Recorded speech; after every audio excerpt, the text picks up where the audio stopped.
You are listening to SPN, the Sports Podcasting Network.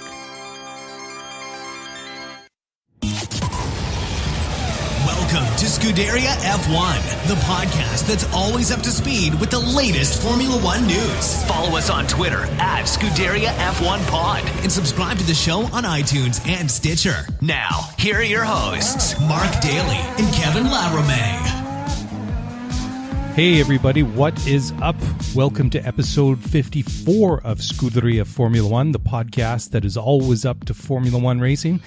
Mark Dailey here for another week flying solo. Kevin is still away on holiday. He's going to be back in a day or so, but I thought since the Italian Grand Prix is still fresh in everybody's memory, I thought since everything went so good last week, and thank you all for your words of encouragement, those of you that touch base, I really appreciate it. And I'm going to try and ramble on again for the next half an hour or so on my own and see how it goes. And well, guys, for those of you in the Northern Hemisphere like myself, especially here in Canada and the United States, Labor Day is behind us. It is the unofficial end to summer. Kids went back to school today on the 5th of September. I know that the first day of fall doesn't officially come until the 22nd of this month, so there's still a bit of summer left. Hope everybody had a good summer wherever they may be. And for my friends in the Southern Hemisphere, I guess you guys are going to be looking forward to the start of spring in a couple of weeks. And honestly, I'm kind of looking forward to the start of autumn. It's been pretty hot here in the Pacific Northwest over the past couple of days. For those of you who don't know, I'm in Vancouver, British Columbia, Canada. And I think my friends that probably live elsewhere in the Pacific Northwest, in Seattle, Washington, Oregon, Portland, everywhere down on the West Coast may feel somewhat similar. We get our fair share of rain here. Don't get me wrong. We are no strangers to rain. We live in I guess they call it, the Pacific rainfall or rainforest, something like that. Anyways, so we get a lot of rain here, but we can get some pretty hot and dry patches during the summer, and that's what we've had quite often this year. But over the past couple of days, we've had this intense high ridge of pressure settle over the West Coast. Temperatures have gone up. There's been, some sort of weird wind conditions that have pulled out smoke from the interior of Washington State and BC from the wildfires that we get each and every year here. And it's kind of settled over the city here in Vancouver.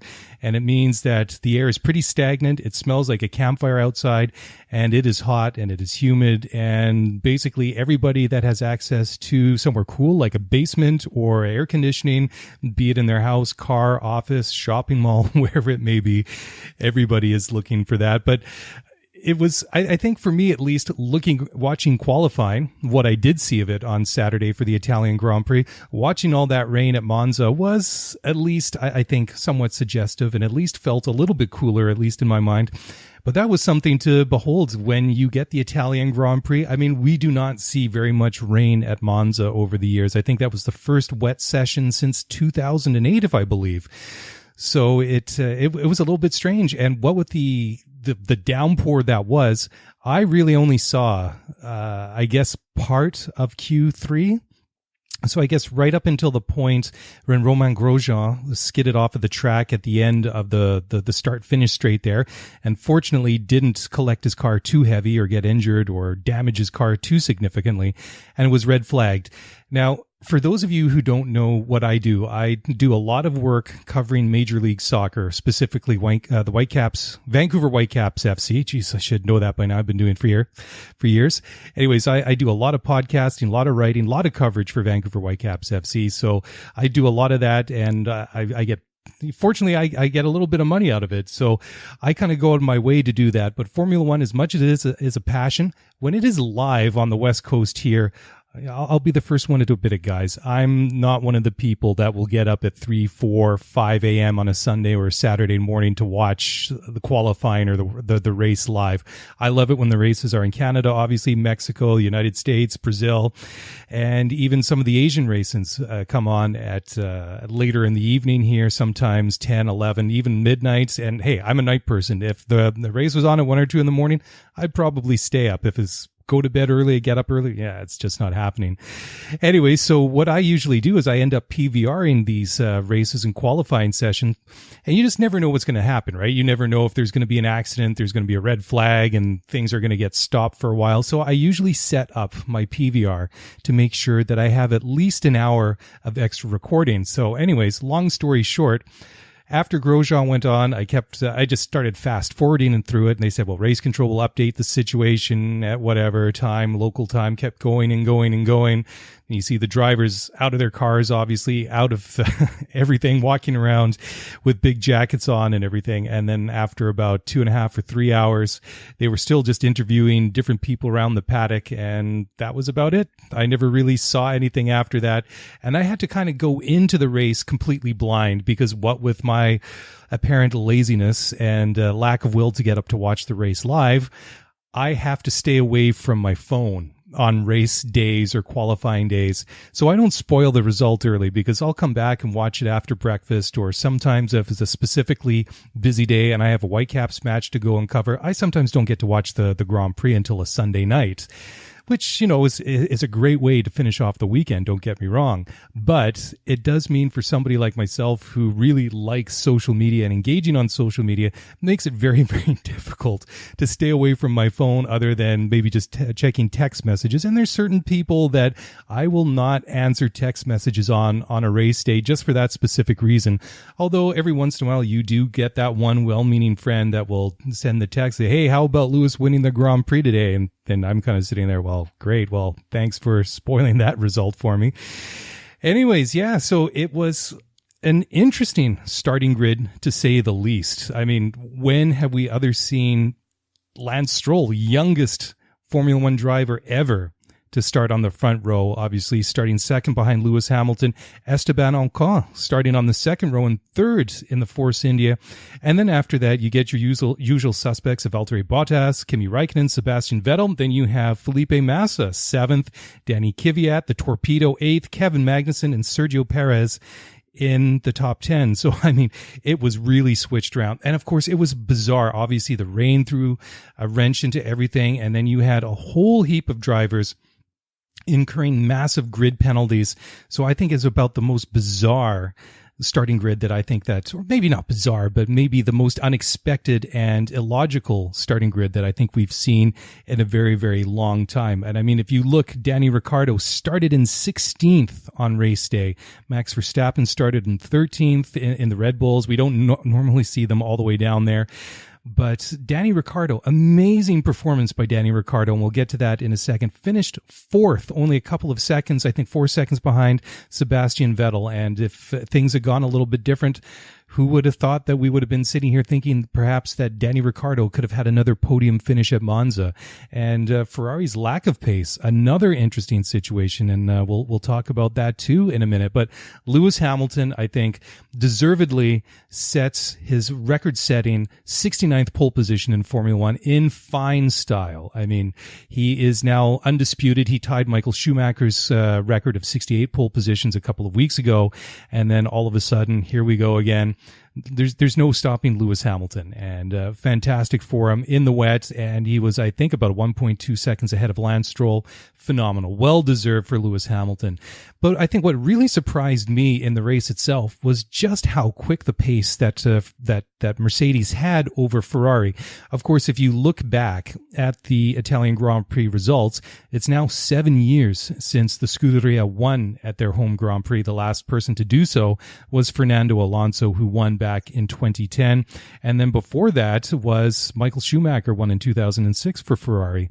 So they have not had very many results there. And the past 4 years, Lewis Hamilton, 3 out of 4. Nico Rosberg won last year. So it's been all Mercedes since 2014. And then Sebastian Vettel, a couple of Grand Prix wins in there as well for Red Bull. And even Lewis Hamilton back 2012 won the Italian Grand Prix for McLaren Mercedes back then. So obviously this is another track that Lewis Hamilton does very, very well at. And Ferrari left a little bit, I think, a little bit embarrassed, perhaps, maybe very disappointed that they were not closer to Ferrari on the race day itself. I think that Vettel was saying that he wasn't really stressed about Mercedes' dominance at Monza, but I think it just goes to prove you prove to you again just how good that Mercedes engine is and just how much speed that they have, or advantage in speed that they have over Mercedes in a straight line. Obviously, Monza is one of those power tracks that has lots of fast straight sections, and it was obvious. I think, were at least half a second per lap faster than the Ferrari were. And if you look at it, you have Lewis Hamilton winning it. He was 4.5 seconds ahead of his teammate Valtteri Bottas. But then you look in third place, Sebastian Vettel, 36 seconds behind. So that is a long way back. And Danny Ricciardo, as I said, he was only 4 seconds behind his teammate.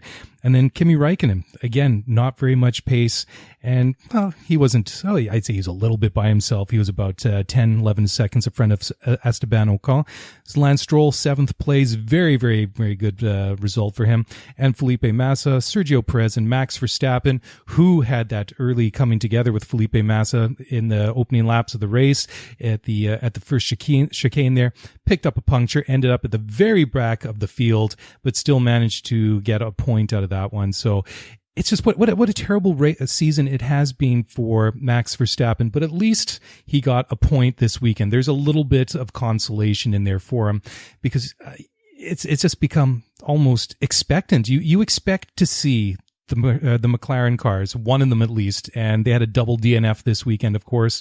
Van Dorn didn't finish and Alonso didn't finish. We almost expect that at this point, that they're going to have some problem with the Honda engine and they're going to drop out. But just the range of different problems that Max Verstappen has had all year long, and just the bad luck that he's had is just mind-boggling. It is nothing short of shocking. He's had all sorts of problems that you would and wouldn't expect, and obviously he's had several problems with his Renault engine that have been keeping him obviously from finishing races. And it's been a very, very disappointing season for him. And when I saw that puncture on his right front tire, I thought, well, here we go again. But good credit to him. But Danny Ricciardo, driver of the day, and deservedly so. Danny Ricciardo, I think, is one of those drivers that is perhaps, maybe quietly, not so quietly, perhaps, depending on your point of view, has had a very successful season. He's 4th in the World Championship, 144 points, not too far behind Valtteri Bottas, who was in 3rd with 197. And I think it's a great story. I mean, Danny has had quite a number of podium finishes. He had that one win. And I think that it puts I think it's a good credit to Red Bull. I mean, obviously, they haven't really lived up to the expectations that we had of them. They kind of weren't really on the pace at winter testing all the way back in February at Barcelona. And they just really haven't been able to pick up the pace. They're kind of in that gap between, you have Ferrari and Mercedes at the front, probably, well, let's be honest now, Mercedes and Ferrari at the front.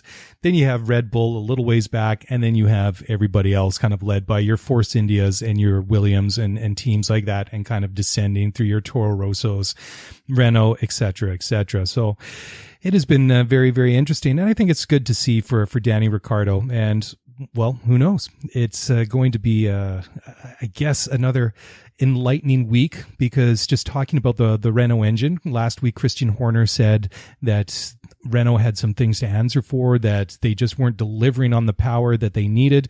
Obviously, the Red Bulls, they have a Tag Heuer branded Renault engine, same engine that the Renault Works team has and the Toro Rosso has, but obviously a different name on the engine than the other one. So, it possibly, and this is the latest saga, or the latest twist in the saga, that is the worst relationship in Formula One, and that is the McLaren-Honda saga, drama, whatever you want to call it at this point. But apparently, it is going to be resolved in just a matter of days. And it seems to be a bit of an open secret that at this point, they are going to step away and break that relationship with Honda and sign up with Renault engines.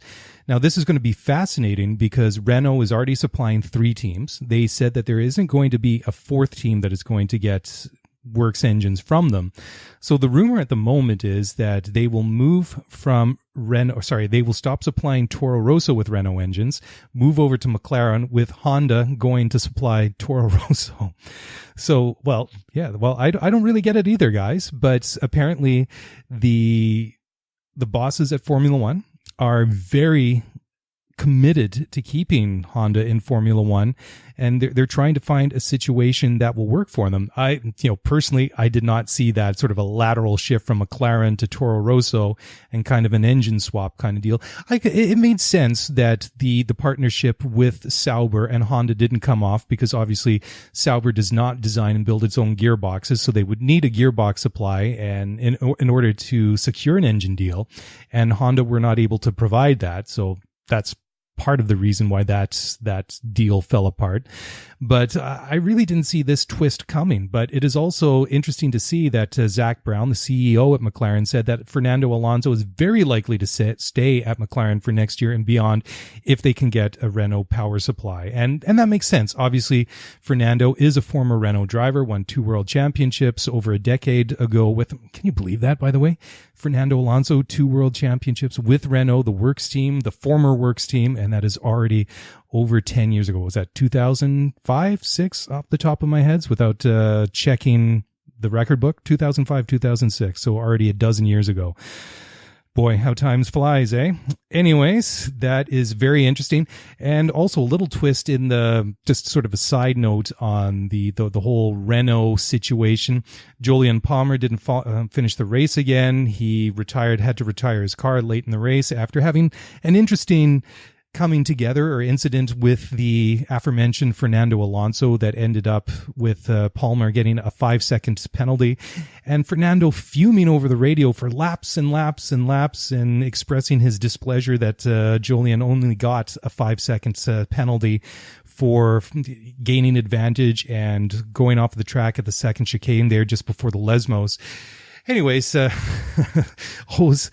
think that last year we had a lot of light moments, or maybe not light moments, but rather humorous and off-color moments provided by Sebastian Vettel and his somewhat blue language on the radio. But this year it seems to be Fernando Alonso that's providing the interesting comments, what with his basically, I think, well, any comment that he can come up with, I think it was back in Russia when he couldn't even get to the starting grid and his race engineer told him to try it again. He said, I've already tried. Why don't you come and try, before he rolled to a stop and got out of the car. And other times sort of going on about self-promoting himself and how great of a drive that he had, but the car wasn't up to it and things like that. So perhaps this saga will be resolved over the next couple of days.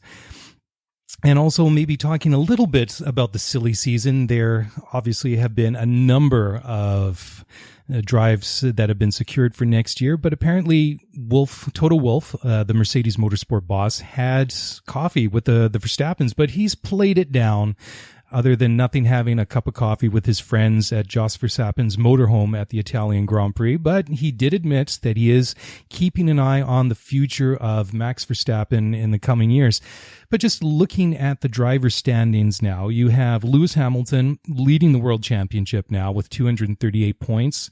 He's only 3 points ahead of Sebastian Vettel. So this is the first time in 2017 that Lewis is actually leading.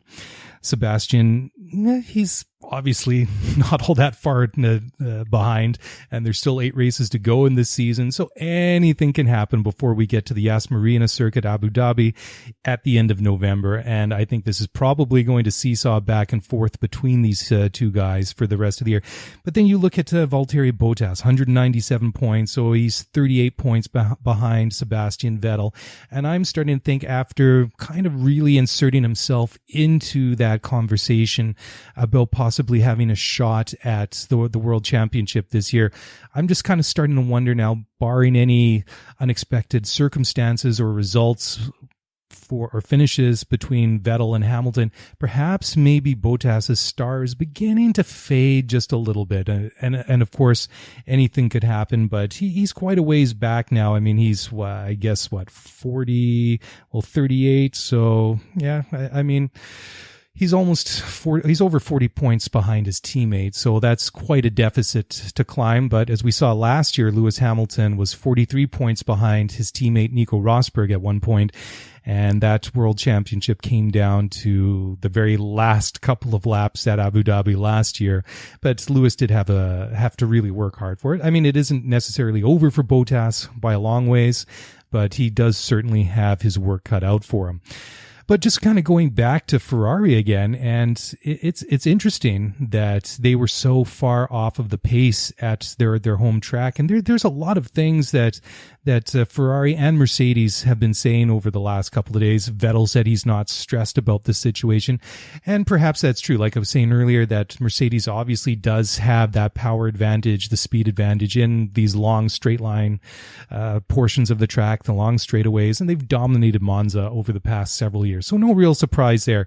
We'll see at Singapore in a couple of weeks. If they're still way out in front, perhaps then Ferrari should be feeling a little bit nervous. So we'll wait and see. But it's interesting too when you hear the big boss of Ferrari, Sergio Marchionne, was saying that he thought that they screwed up. Or at least that's what he told German broadcaster RTL. He just said that he thought the setup for the car was wrong, that they underestimated Monza. And if you think any team would know Monza, it would have to be Ferrari. So that was a very interesting admission. And even Toto Wolff believes that they were, or not they, Mercedes, but they, Ferrari, were out of sync this past weekend at their home track. But a third place for Sebastian Vettel is probably, I think, a realistic target. Maybe they won't come out and admit it publicly, but based on what we've seen over the past several years at Monza, Mercedes probably were going to be the favorites for this race. And obviously a 1-2 finish, pole position for Lewis Hamilton was the best result that they could have hoped for. But I think a third place for Sebastian Vettel, and he looked, I think, quite pleased, or at least accepting of the results, and getting on the podium, I think, as a Ferrari driver at Monza is a great thing. And I mean, he didn't finish outside of the points. He finished third. I think he's got to be happy with that. And we'll see if we get back to some of these warmer tracks and drier tracks in the next several races, whether that suits the Ferrari. We've seen that earlier in the year. We saw in the deserts at Bahrain earlier in the year that they were very good, and places like that. So long ways to go for Ferrari. And I just want to talk quickly also about Lance Stroll. And he finished sixth, one place ahead of his teammate Felipe Massa. And does anybody else think it's a little bit weird with Sergio Perez in eighth place, kind of just sitting behind those two? Why they were fighting between themselves at that point when they were actually had sixth and seventh, and they were doing quite well. I mean, as a team, it's one of the better races that Williams has had this year, and they're still quite a ways back of Force India, who have 113 points, fourth currently in the Constructors' Championship. Williams fifth with 55 points. I was just kind of thinking when I was watching those two going at it in the late stages of the race, it's just like, cool it, guys. You're going to get a good double points finish here for the team. You're going to increase your point standings in the Constructors' Championship, obviously, with Esteban Ocon finishing pretty good as well, that they were going to obviously get a little bit further ahead in the Constructors' Championship, but good nonetheless. Maybe a little bit nervous if you're standing on the Williams pit wall or in the garage there, but it was just kind of something that kind of made me kind of scratch my head. Anyways, Lance Stroll said that that lockup that he had going into the first chicane at turn one was, he lost the place to Esteban Ocon. He said it was a devastating mistake that kind of forced him back and led him to ultimately fending off his teammate and Sergio Perez later in the race. But still, Lance, young guy, still learning. Sixth place, I think that he can be quite happy with that. Sorry, seventh place. He can be quite happy with that. I think I got that mixed up. So Stroll, Massa, seventh and eighth. Sergio Perez was in ninth, not the other way around. So it was a Williams sandwiched between the two Force India. So it seems at least that Williams is finding a little bit of form later in the season. We'll have to see over the last half a dozen racers or so whether or not they can keep it up.